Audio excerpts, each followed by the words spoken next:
Now I'll just show some of the sample products from our study. So this diagram shows the HIDA seasonal round. And so around the edges of that circle are the seasons and the months of the year. And HIDA participants provide a lot of information about some species, less about others, a lot about salmon, halibut, and herring. So if you probably can't see the wording in the diagram, but it shows, for instance, that halibut are fished from February through to the fall. And there's a common HIDA expression: when the salmon berries are ripe, the halibut are in the kelp. This shows knowledge that halibut move into coastal areas from offshore areas in the late spring or fall. Halibut are dried, kept for the winter, and are traded with mainland First Nations. And as you can appreciate, a lot of this cultural information cannot be put on maps or captured in databases. But a lot of the information that might be used in this process is exactly that information that will be done that way. So it's important to keep in mind that our knowledge is a lot more than just what's in a database or on a map.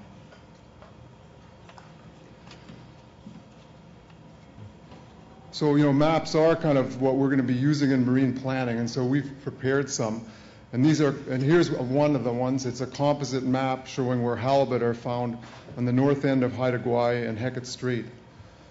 So the people that we interviewed, marked areas on charts where they personally have found halibut, or people have told them you can catch halibut. And then what we did was we overlaid all those maps, and so what it shows is where the first thing is that halibut are found throughout the area, both in shallow and deep water. And then the kind of reddish areas shows areas that were identified more often by people. So it's where people go more often. And so that is something that's useful, for seeing, well, if you make changes somewhere, what might be the impacts be on HIDA access. One thing to keep in mind is that this includes both HIDA food and commercial fishing. And we found it's quite hard to separate those because often people will take food home when they go out commercial fishing.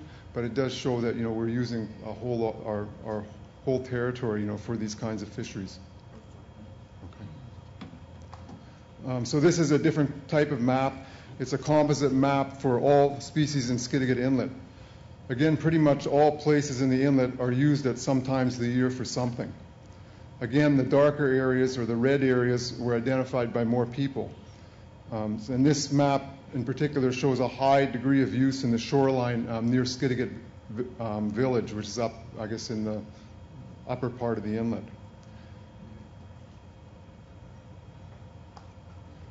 So we're creating two types of databases. One is a GIS databases that consists of digital maps and also linked attribute tables. And the other is a fully searchable index of interview transcripts. And we'll also be preparing summary reports that can be shared with others. And this is just an example of the type of information that can be retrieved from interviews. Monty Stewart Burton from Masset, he talked about dogfish. He said, but you never know with nature. Like sometimes I'm fishing halibut and you think dogfish are useless. And you've got a halibut and it'll have a dogfish in it. So maybe they feed other species too.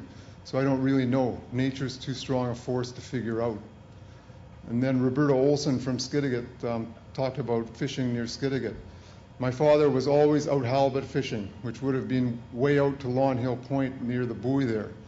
He spent a lot of time out there. In the olden days, the Haidas camped there. Just before Jungle Beach, there's a reserve there. But they called it Halibut Shack in the old days. And the Haidas back then would camp there and head out, straight out, and catch halibut out there. So that was used quite a bit. It still is for food gathering. So there's quite a bit of information about sites, about fishing, and about that we've been able to gather, and a lot of that's not necessarily going to be in a database or in maps. So now I have two more slides to finish off. So this slide compares traditional and scientific knowledge. And so there are complementary types of information, that are attempting to describe a complex environment. Traditional knowledge can provide information not available through science, but important for decision making. There's not much scientific information about needlefish, for instance. But we're finding that fishermen know where you find needlefish, and they can talk about kind of changes. Traditional knowledge may lead to questions that result in new lines of scientific inquiry. It can also provide baseline information or be used for monitoring or detecting environmental changes where scientific monitoring is expensive or impractical. And so now, how might this knowledge be used in marine planning? Not all traditional knowledge will be publicly available. And this is similar to commercial fishing data. Information such as places people fish and how much they catch will be confidential. We have shown ways that information can be presented to respect these concerns but still be useful for marine planning. Traditional knowledge may help to identify marine protected areas. It could also assist in environmental assessments. It'd be used for responding to accidents such as oil spills. It's also useful for 10-year referrals. If someone wants to do developments, we have a database we can go and get local information. Now, our work group has found this very useful in providing local scale information, because a lot of the, say, commercial fisheries data is so aggregated that it becomes meaningless when you're talking about a place, say, like Skidegate Inlet. So, but by nature, this information is place-based information. But, we are working together with First Nations and PNCIMA to try to produce composite traditional knowledge maps for the whole region. But this thing's still under development, and it's probably going to be something that happens after we've all completed the studies in our areas. So, Hawa, thank you.